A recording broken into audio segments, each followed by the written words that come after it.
অন্ধকার অরণ্যের নিস্তব্ধতা। হঠাৎই ফোঁস করে ওঠে এক সাপ। এক নিষেধ, এক অবাধ্যতা, আর এক মৃত্যুর গল্প। এই গল্প আজও কিংবদন্তি হয়ে বেঁচে আছে জঙ্গলমহলের শিবপুর গ্রামে। এখানেই বাগদি পরিবারের শতাব্দী প্রাচীন মনসা পুজো। তালপাতার ছাউনিতে শুরু হয়েছিল যে আরাধনা, আজ পাকাপোক্ত মন্দিরে পূজিত হন মা। ভক্তদের বিশ্বাস তার শক্তি আজও সমান জাগ্রত।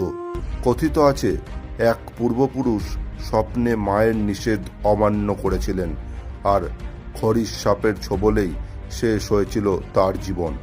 তবুও আশ্চর্য, আজও এই পরিবারের চারপাশে সাপ ঘোরে, কিন্তু কারো কোনো ক্ষতি করে না। কারণ মানুষ বলে, মা নিজেই পাহারা দেন তার সন্তানদের।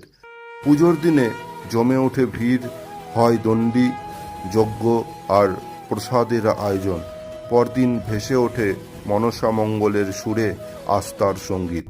আর দূর দূরান্তের মানুষ আজও বিশ্বাস করেন, ভক্তি দিয়ে মাকে ডাকলেই মা মনোবাসনা পূর্ণ করেন।